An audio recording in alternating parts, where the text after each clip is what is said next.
Bonjour, c'est Lisiane, je suis ravie de te retrouver aujourd'hui pour te parler de la ménopause, de l'histoire de la ménopause, vidéo inspirée par le docteur Daniel Delanoë. Et je trouve que c'est vraiment très intéressant de comprendre d'où ça vient, comment ce mot a été créé et pourquoi certains le considèrent comme une maladie. En fait, moi, c'est vrai que je pense que ce n'est pas une maladie, c'est un changement physiologique qui occasionne certains désagréments, c'est sûr, mais ça n'est que ça. Et puis, ça ne concerne évidemment pas toutes les femmes. Alors, ce qui est intéressant dans ce petit parcours historique, c'est aussi de voir quelle est la représentation dominante de la femme de 50 ans, de ce qu'elle est, ou plutôt de ce qu'elle n'est plus à l'âge de 50 ans. Et très intéressant aussi de voir qu'en fonction des pays, des cultures, eh bien, c'est pas du tout vécu, considéré de la même manière. Donc voilà, c'est ce que je t'invite à découvrir et à traverser tout de suite. On y va pour un petit bond dans le temps. C'est parti.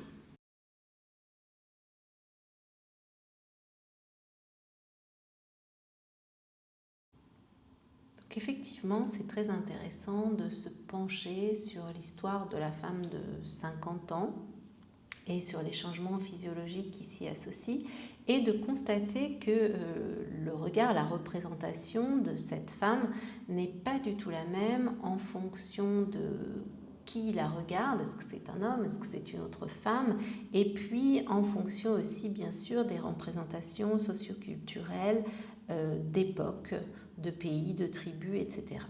Alors, la ménopause, qu'est-ce que c'est ? Eh bien, c'est l'arrêt des règles et de la fertilité. On en parle depuis l'Antiquité, c'est pas nouveau.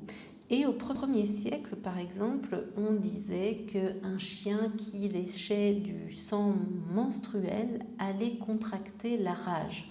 On pouvait dire aussi que les céréales devenaient stériles ou qu'un couteau, toujours au contact de ce sang, pouvait rouiller. Au XIIIe siècle, c'est pas tellement mieux puisqu'on considère que le sang retenu à l'intérieur du corps féminin crée une toxicité et que cette toxicité va contaminer les personnes présentes autour par le regard de cette femme, et notamment elle pouvait contaminer les enfants. Et c'est ainsi que les mauvais sorts étaient jetés. Donc c'est une des théories du mauvais sort, hein. Ce n'est pas la seule, mais voilà une possible théorie autour de ce mauvais sort. Philippe II d'Espagne, lui, dit que les vieilles femmes sont suspectes de sorcellerie. Alors ce sont évidemment des sorcières qu'on brûle, qu'on passe sur le bûcher sans aucun problème. Au XVIIIe et au XIXe siècle, la femme devient moins dangereuse pour les autres, mais elle l'est pour elle. Elle devient malade et on parle de vapeur hystérique. C'est en 1821 que le mot ménopause est inventé. Je donne ici, je cite le médecin inventeur de ce mot, de ce nom, Charles Prosper Louis de Gardanne. Alors jusque-là, on parlait de l'âge critique des femmes associé à l'arrêt des règles. À cet âge critique, la femme est décrite comme quelqu'un, une personne d'inquiète, de morose, de taciturne, de triste, ou alors de totalement exaltée. Et on lui donne en quelque sorte de choix, deux options, l'arrêt de toute activité sexuelle ou au contraire une hyperactivité sexuelle. Les hormones féminines sont découvertes en 1820, les fameux œstrogènes, et c'est dans les années 60 que les traitements œstrogéniques pour lutter contre les symptômes de la ménopause sont développés aux États-Unis. Vous avez un gynécologue qui s'appelle Robert Wilson, qui a écrit un livre qui s'appelle Feminine Forever, et qui dit que des foyers peuvent être brisés par des femmes instables privées d'œstrogènes.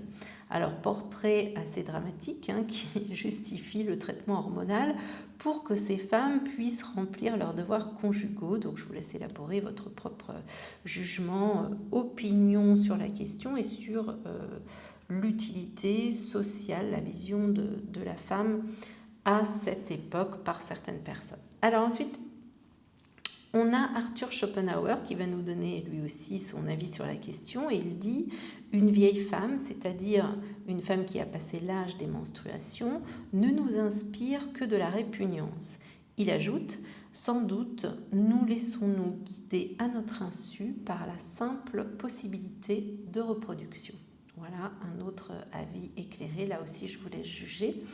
Alors en France, c'est à partir des années 80 que l'on conseille aux femmes de prendre des traitements hormonaux qui vont associer les œstrogènes et les progestatifs pour diminuer, voire supprimer les risques de cancer de l'utérus.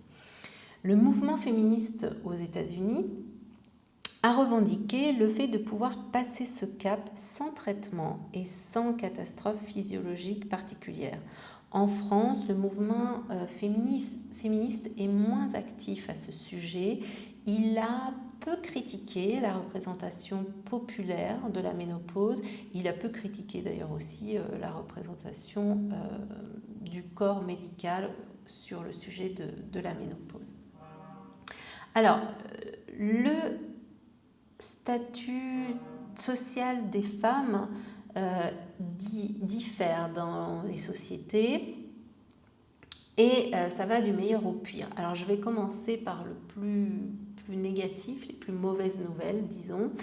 En Afrique de l'Est, à cet âge critique, à cet âge de la ménopause, certaines femmes se suicident ou se marginalisent, ce sera plutôt le cas en Afrique de l'Ouest, et on les considère comme socialement mortes.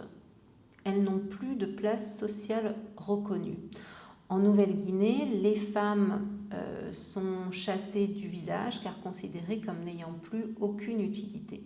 Alors au Maroc, la ménopause est l'âge du désespoir. On n'est plus femme car on n'a plus de capacité de reproduction. Les femmes deviennent vieilles à partir de 30 ans. Chez les hommes, c'était plutôt 60 à l'époque. Donc voilà, là aussi, on a quand même une grosse différence entre hommes et femmes.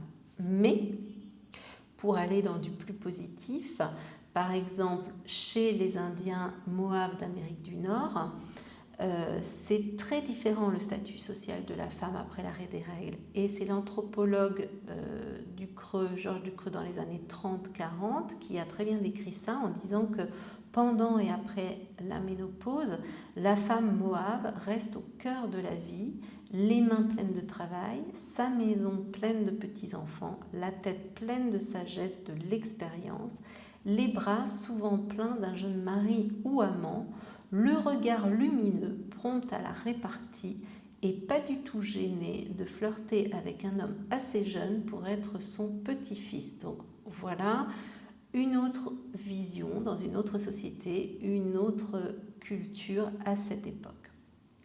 Alors, en Europe, les femmes de la société de cour ont du pouvoir. Elles tiennent des salons, elles ont des vies amoureuses, elles sont actives sur le plan politique, leur avis compte, elles sont libres sexuellement, bref, elles ont une valeur. Mais après la Révolution, elles sont renvoyées dans leur foyer.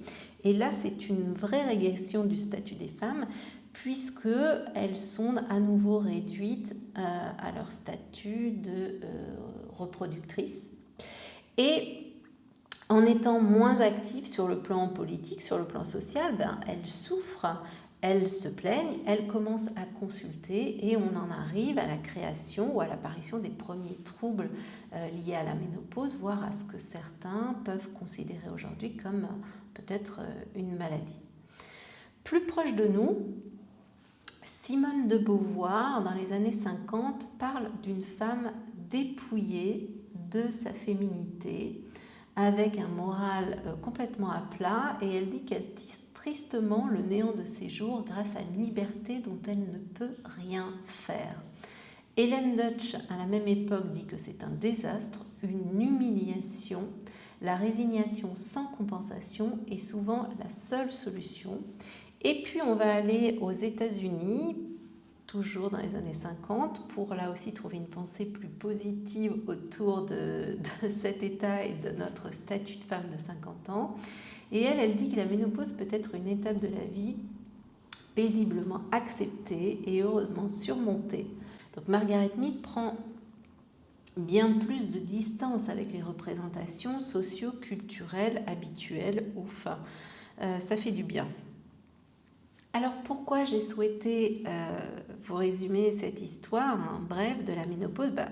Moi j'ai vraiment trouvé ça extrêmement intéressant et très pertinent à connaître pour comprendre pourquoi on en est là aujourd'hui, ou j'ai envie de dire peut-être toujours un peu là aujourd'hui.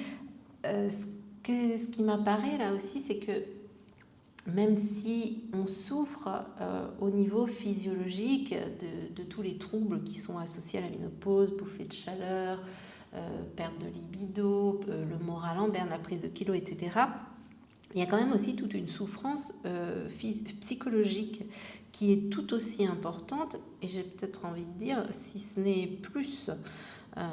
Et je trouve que notre époque n'est pas épargnée de préjugés à ce sujet. Donc j'aimerais bien avoir votre avis sur la question dans vos commentaires sur comment vous vivez cette transition de votre vie de femme. Est-ce que pour vous c'est plutôt positif, plutôt négatif? Quel regard vous portez sur vous-même et puis quel regard on porte sur vous? Donc n'hésitez pas à partager. En description, je vous mets aussi le lien vers mon site internet et vers les formations que je mets en place et qui justement nous aident à passer ce cap des 50 ans de manière tout à fait sereine et épanouie. J'espère vous retrouver bientôt et éclatez-vous dans cet âge des 50 ans. Bye bye!